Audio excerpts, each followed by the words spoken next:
What is up, guys? Frosty Aussie 0232 here today for another Frosty Features. Today we are talking about our first member, as far as Frosty Features is concerned, our first member of the Infestation team. We have incoming Spider-Man Big Time. So if you don't know what Frosty Features is, what this is a comic book background on the tunes that you use in Marvel Strike Force. So, in this situation, we've had a few Frosty Features. I started at Echo, right? So a lot of characters were out beforehand, Spider-Man being one of them. Spider-Man Big Time is the OG classic Spider-Man at a certain point in his, timeline, right? So we are talking about them, typically in Frosty Features, we stick within the Marvel 616. In this Frosty Feature, we are speaking in the Marvel 616. So, due to the fact that Spider-Man Big Time is a very small event, a blip on the map of Spider-Man in general, I will be doing a kind of a broader Spider-Man look and bringing it down to Big Time to make it a little bit more selective. But Spider-Man Big Time actually isn't involved in the comics much at all. And you'll see what I'm talking about as we move forward. But there's a lot with Spider-Man to cover, so I'm barely even grazing the surface, just a little touch on it, right? There's a good chance down the road we'll get another Spider-Man variant that is Peter Parker from the 616, especially if they're bringing up Big Time for some reason. It's a bit of a dig. Honestly, it's probably because it's a cool skin in the Spider-Man game on PlayStation. I don't know. But they brought him in, so we're going to talk about him. So here's Spider-Man with a focus on Big Time. Let's go.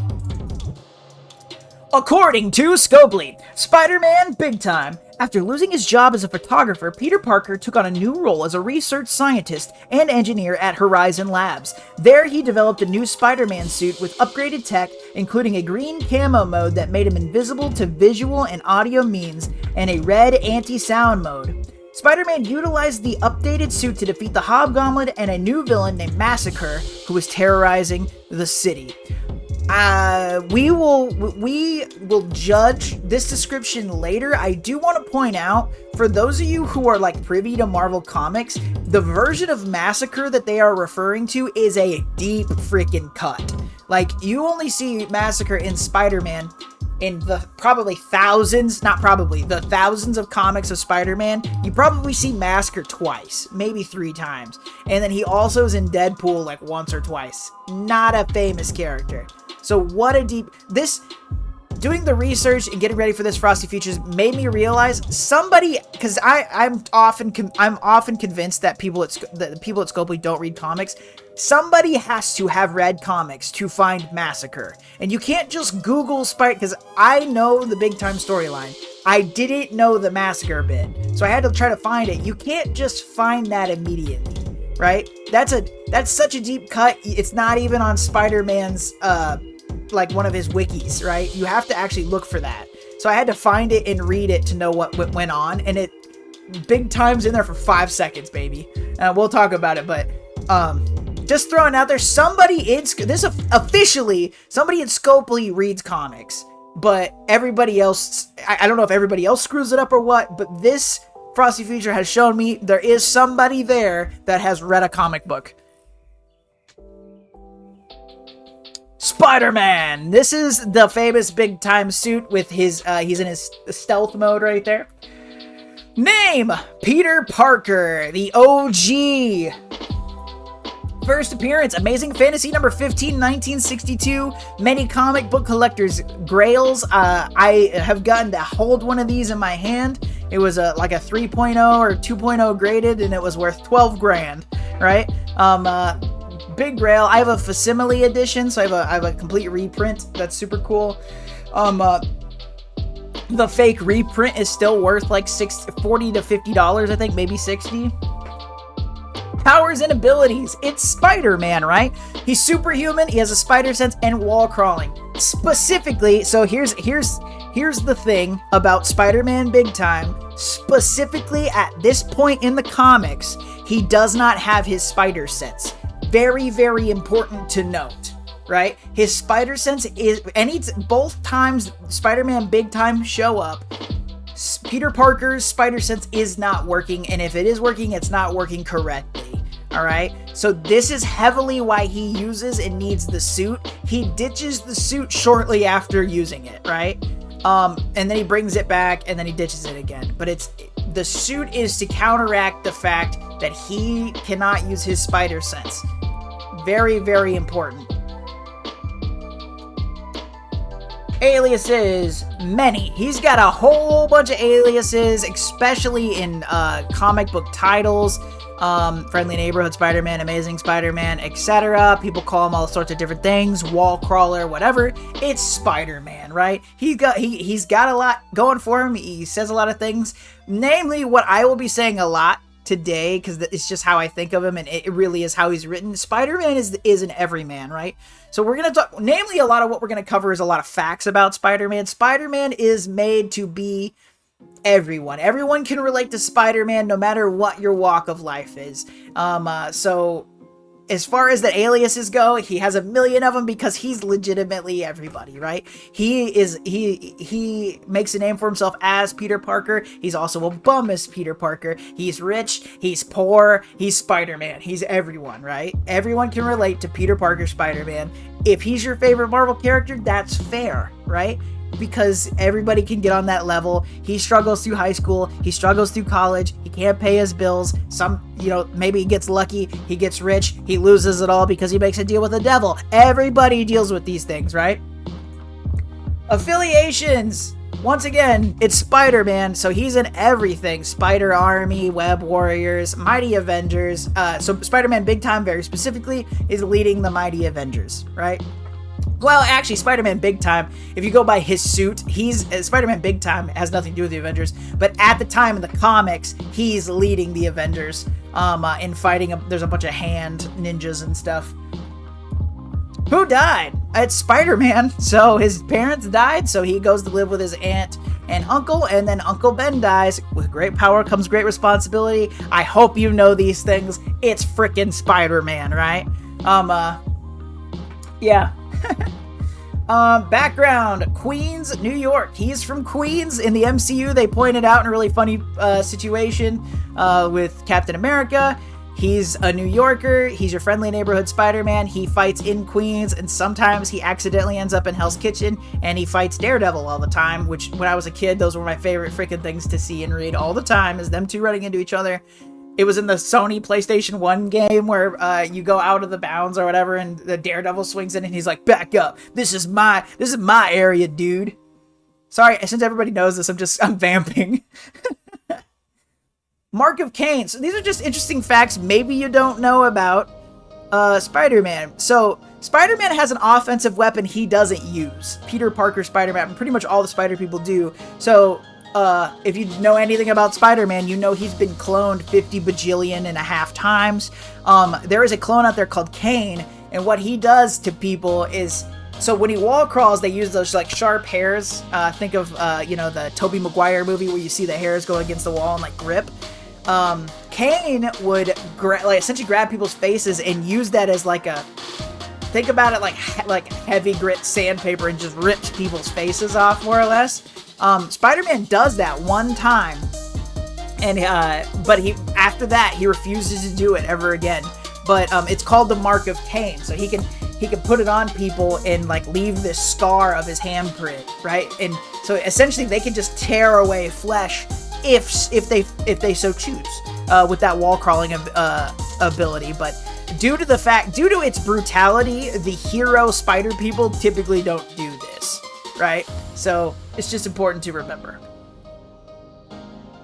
First teen hero. So technically, and I'm sure there's plenty of debate out there, but a common cool thing that you might be interested to know is that Spider-Man is the first teen hero that was not a sidekick to anyone. He was the first solo teen hero who had his had his own comic, had his own titles, etc. That was actually Spider-Man. So that's cool. Once again, probably a lot of debate out there about that, but that's what I believe. All right, moving on. I know we're moving fast, but we're gonna dive into the story very specifically, so it's okay. It's okay. Relationships. Once again, it's Spider-Man, right? So, famously, Richard and Mary Parker, parents, die in a plane crash. Ben and May Parker, Uncle Ben and Aunt May. those are, you know, his more or less, you know, his raised parents, more or less. Uncle Ben dies, he becomes Spider-Man. Mary Jane Watson, very famously, that is his wife, his ex-wife, his wife, his girlfriend. Really depends on when and where you're reading. I would argue main love interest, Mary Jane Watson. I was running out of space, so I didn't throw Gwen Stacy in there. Gwen Stacy's really big. He's got a lot of love interests. He has a thing with Felicia Hardy. He's Black Cat, obviously. In the big time storyline, his girlfriend, though, is Carly Cooper. So I threw her on there. But once again, he's been around since the 60s, so he's got a long list of relationships. He has a kid. He has, in alternate universes, he has there's all sorts of stuff. Lots of clones of him. We're just sticking to broad strokes here because this is one of the biggest Marvel characters there is, right? So for the Spider-Man big time storyline, him and MJ almost got married. They didn't, and then they broke up. And then he's like friends with MJ. MJ knows he's Spider-Man, but now he's dating this chick, Carly Cooper, and Carly doesn't know he's Spider-Man. That's what you need to know. Notable events. Okay, so Big Time is a very small event. I referenced it at the beginning of the video. So with that, I wanted to point out one of my favorite, and most people, I would say most people's favorite Spider-Man bit, or one of the top ones, one of the coolest ones, Kraven's Last Hunt, and then we're going to talk about Big Time. Big Time, once again, very small. So to fill in the other notable event, I always do too, I wanted to bring up Kraven's Last Hunt. Kraven's Last Hunt, if you don't read comics, but you're familiar with the MCU, you're familiar with Spider-Man and bold strokes, you know who Kraven the Hunter is. Some of my favorite characters of all villains in Marvel are Chameleon and Kraven, and they're half brothers, right? So I just wanted to bring that up. There's a whole Chameleon storyline following Kraven's Last Hunt, which is super cool. But Kraven's Last Hunt is one of the biggest and most interesting stories in Spider-Man, debatably, right? In my opinion, right? So what this is Kraven. You start off and you see Kraven, and Kraven's pretty much he's naked. He's like naked in a room, and he's wrestling a bunch of animals because it's Kraven, and that's what he does.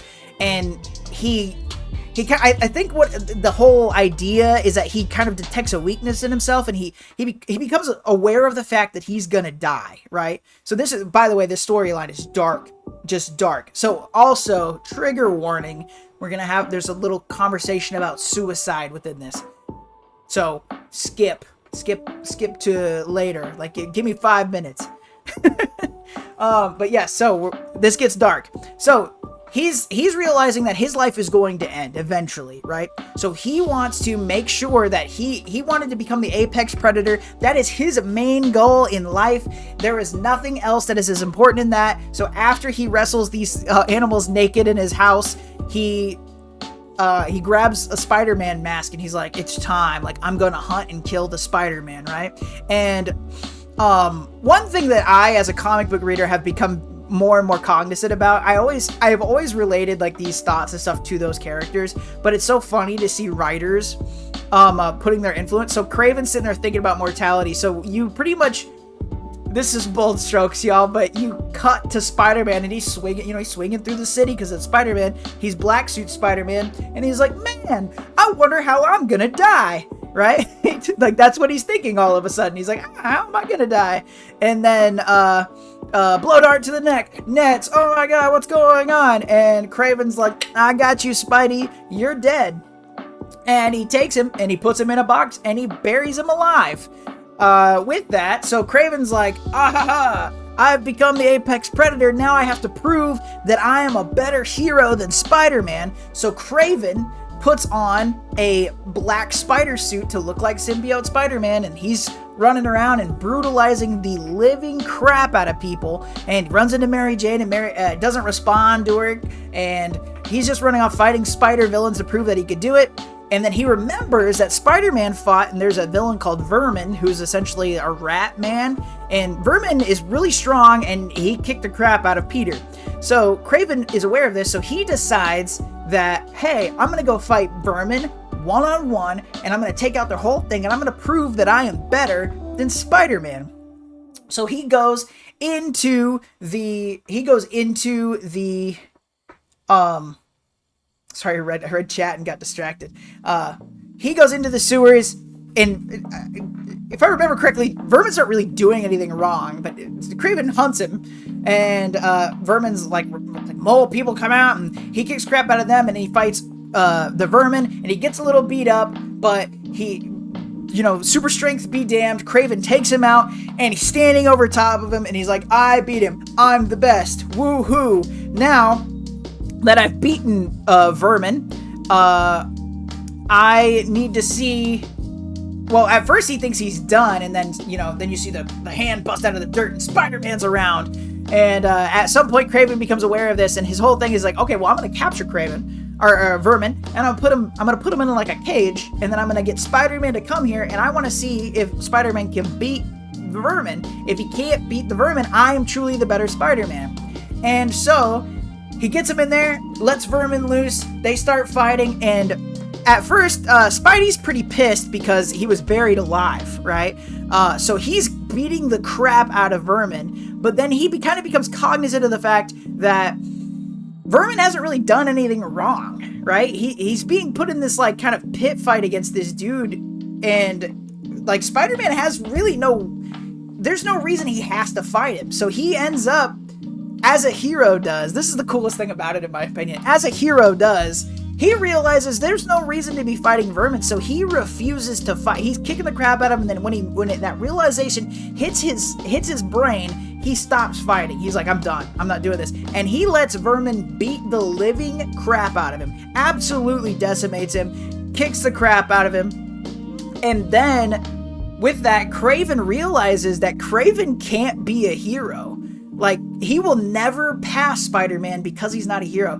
Kraven is a stronger Predator than Spider-Man, but he can never be a hero. He can never beat like best Spider-Man because he doesn't have that mentality. Kraven won't give up. He has to kill. He has to hunt, but he's not a hero, right? So essentially, Kraven's like, okay, I'm done. Like, leave. And Spider-Man's like, I swear to God, if you do this again, I'm gonna kill you.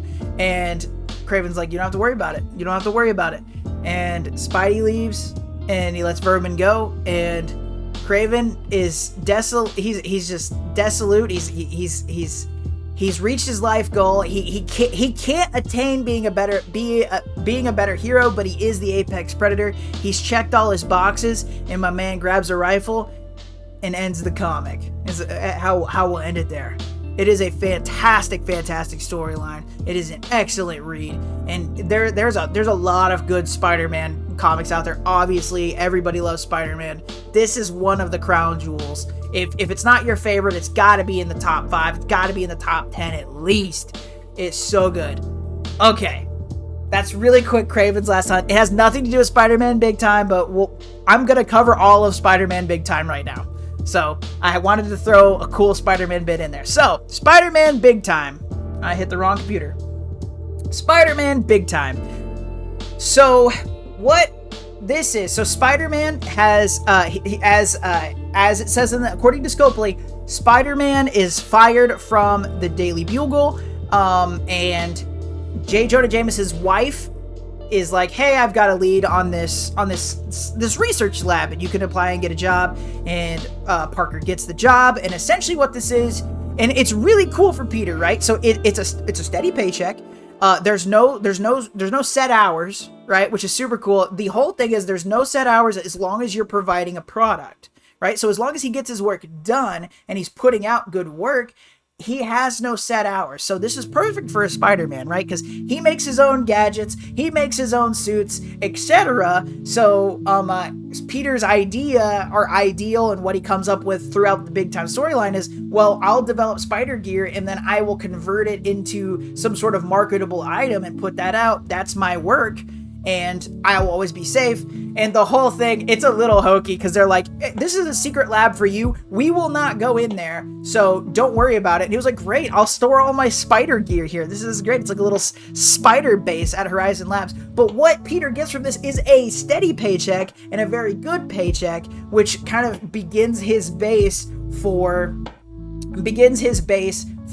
Parker Industries and him becoming a tech giant, right? Is him starting to develop this stuff and having the ability to do so.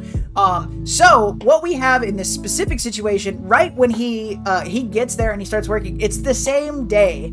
A hobgoblin, but it's not the OG hobgoblin, it's a new hobgoblin, attacks Horizon Labs while Peter's there or whatever, and he puts on his regular spider suit and he goes, but his spider sense is out. He recognizes that pretty fast, and Spider-Man without a spider sense is a lot less super, right? He's still got super strength. He can do all his web swinging, web crawling, and such, but he cannot. He can't dodge as well, etc. So Hobgoblin comes. He's burning this thing down, and then Spider-Man appears, and he starts fighting the Hobgoblin. But the Hobgoblin, and this Hobgoblin's a lot of fun, man. He's cracking jokes and stuff. So he starts laughing, and this laugh produces this supersonic thing, which, depending on how you read it, it reads like he didn't have a spider sense to begin with, but also it reads like the laugh negates his spider sense, but after he is done fighting the Hobgoblin, after big time and stuff like that, he still doesn't have a spider sense. So, comic books can get a little mushy there. But, so this laugh is like killing everything. No matter what he does, Spider-Man can barely move, right? So he's having to go without spider sense, and he's having trouble moving and concentrating, all these things. And luckily the police show up and Hobgoblin takes off. Spider-Man goes to pursue or whatever, and he ends up being able to get away, which is great. So, with this whole thing, Spider-Man kind of retreats, and he has to cover his ass because, Horizon Labs gets attacked, and then, it's more or less saved by Spider-Man. He acts as a pretty good buffer, but Hobgoblin's stealing it's Reverbium, which is, it's sort of like a Vibranium Reverbium kind of situation. And then they have an adamantium talk with it. All the rare metals in Marvel, Reverbium is just one of them, right? There's a million of them. They're all worth a lot. Everybody's trying to steal them all the time. So Hobgoblin's there to steal Reverbium, and so Spider-Man's like, I need to steal this back. Hey, Black Cat, we got to steal this back. I think Kingpin's involved. And then Felicia's like, yeah, Kingpin's involved. Great. Kingpin has hired a Hobgoblin. He didn't actually hire a Hobgoblin. He hired somebody else, and then he hired the old Hobgoblin, and this dude killed the Hobgoblin, became the Hobgoblin, and then was like, hey, I'm working for you now. And Kingpin's like, alright, you delivered the metal. That's cool. So Spider-Man and Black Cat are looking to steal back the Reverbium, and Spider-Man's like, I don't have spider sense. That sucks.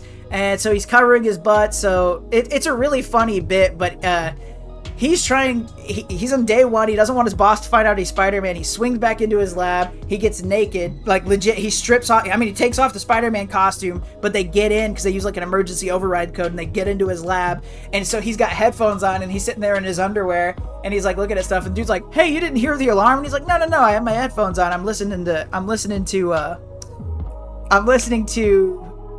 It's like U2. It's U2. Bono and the Edge is what he says." And so the dude's like, oh man, all this stuff happened. Are you okay? He's like, yeah, I'm good, but like, can you leave because I'm like naked? And he's like, yeah, no problem. That's when he contacts Black Cat and stuff, but it's just really funny. Also throughout that in the fight, he's getting his butt kicked in the Horizon Lab, so I'm just filling these in.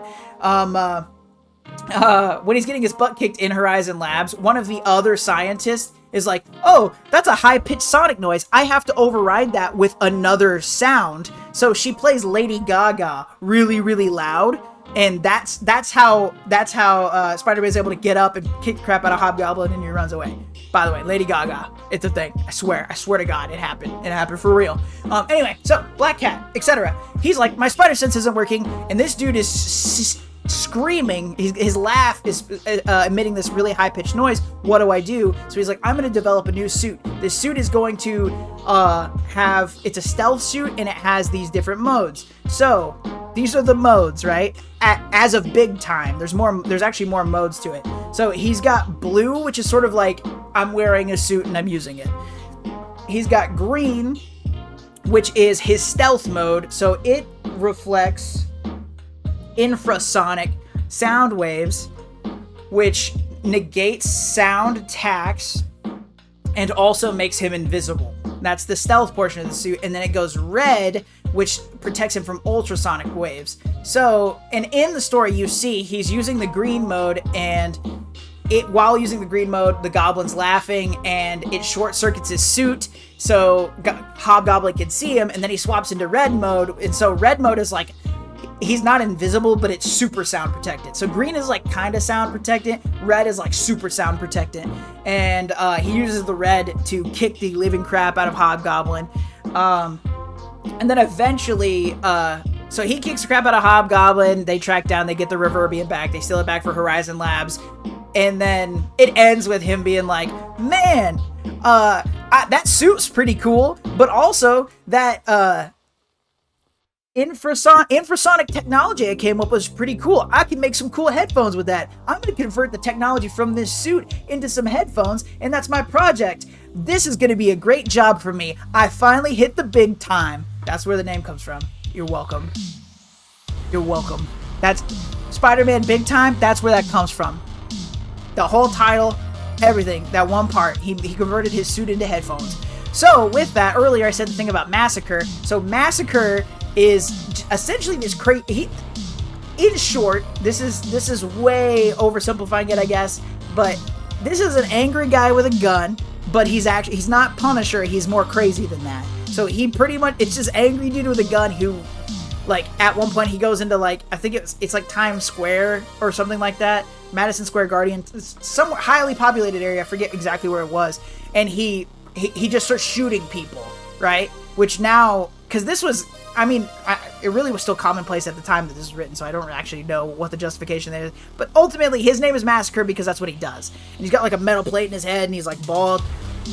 And there's a point where, due to the fact that so this isn't in Big Time, this is after Big Time, but his spider sense still isn't working, so he goes and he's fighting him, but he can't dodge bullets, so he gets grazed and he gets shot up a little bit, and he's like, yeah, this isn't great. So he goes back to Horizon Labs, and he brings back out the Big Time suit, and he creates a yellow mode, which is bulletproof mode.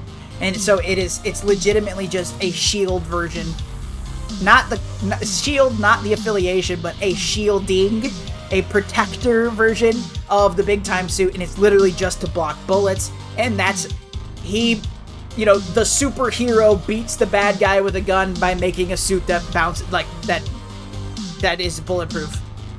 That's the story. And then he takes care of Massacre, and then Massacre disappears forever until he comes back. When I got distracted earlier, somebody brought up the Jackal. The Jackal is one of the coolest villains in Spider-Man lore, in my opinion. The Jackal comes back and brings Massacre back to life, and that's like the second time you see him, and it's way later, and it's only that one time. The Jackal brings a bunch of like the deep cut villains from the dark and from the dead. The Jackal's he's a reason for the Clone Saga. He's really big cloning dude. Really cool. He's got like an Anubis head. It's super, super neat. Look him up, but we're not talking about him today. All of what I just said is all of Big Time. And then the thing with Massacre that for some reason is brought up is after Big Time, but he uses the Big Time suit, so it counts. But that's it. That's all you see, to my knowledge, right? I'm not perfect. And as of this recording date, that's all you see the Big Time suit as far as the comics are concerned. So it's a span of like 8 issues, maybe. So those are the notable events. Power level. It's Spider-Man, right? So the way power levels work, Marvel Strike Force doesn't really care about power levels, but here at Frosty Features, we do. The way this works, if you are a multiversal threat, you can end not just your reality, but all reality as all people know it. Universal means you could end your reality, maybe hop over to another one and end that reality and, keep on going. Cosmic means you are a threat on a planetary scale. You can decimate things like planetary body, planets, solar systems, or galaxies with enough time and effort. Nuclear means you have power equal to that of a nuclear bomb. So you have the power to level small cities in one stroke, maybe up to a planetary body. Super soldier means that you are super and you are beyond all capabilities of a straight up human person, right? So you are at strength, reflexes, speed that a human cannot achieve unaided, right? City means you are a human trained at the tippy toppy of the level. In Marvel, we have a lot of our spies here, a lot of our agents of S.H.I.E.L.D., things like that, are here at this city level. Oh yeah, super soldier means leveling a brick wall, maybe up to a city block with enough time, etc. City, you're a really strong person, maybe a brick or two. And then there's Greg. Greg is the undead Asgardian that Hela spawns in Marvel Strike Force due to undead physiology and the fact that I just want to make the argument. Greg is, we're going to equate him to equal power level to a human. So if I had a roll of duct tape and a plastic lightsaber and a lot of wit, theoretically I could take on Greg.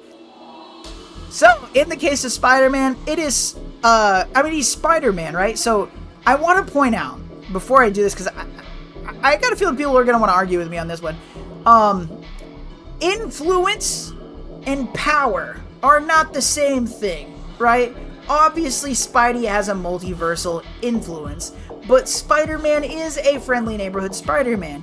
He gets Tony Stark suits and all sorts of stuff that can change his power level, etc., but base level Spider-Man, or even in this situation, Spider-Man big time, he's got this suit to make up for the fact he doesn't have the spider sense. You can equate him to the regular red and blue suit Spider-Man power level. He is a super soldier. I mean, these spiders are made as a byproduct of people trying to recreate the super soldier serum. Spider-Man is a super soldier.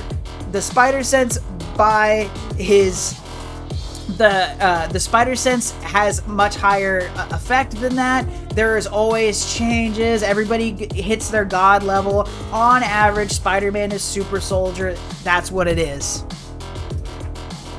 According to Scopely, with this, I mean, they're not wrong. The massacre timeline did not happen in Big Time. That's the only thing they got wrong here, but all of this that they say about Big Time is correct, and when it comes down to my ratings for According to Scopely, this is probably the third one ever, but honestly, they did it. It's brief, it's nice, it's fine, and it describes Peter Parker in the Big Time situation fairly well. The only thing that's wrong about it is the massacre thing, and the massacre thing still happens when he's working at Horizon Labs. It's like 30 or 40 issues after Big Time, and he brings the suit back, so it's still I can see how they would make that count. So that's Frosty Features Spider-Man Big Time. There is so much to say about Spider-Man. Let me know in the comments your favorite Spider-Man moments, if I got anything wrong, if you disagree with the power designation. I'm sure plenty of people will. Once again, influence is not power. As a reminder, I stream every week on Sunday, 8 a.m. Central Standard Time at the link above on Twitch, where we do Frosty Features live. Love to see you there. Please hit me up with a follow there, or here on YouTube, like, comment, subscribe. Doesn't cost you anything but a couple of clicks, and it helps the channel out so much. I hope that you all had a fantastic time. I hope that you all keep on pushing on that MSF grind, and I hope that you all have a fantastic week, and most importantly, y'all, stay cool.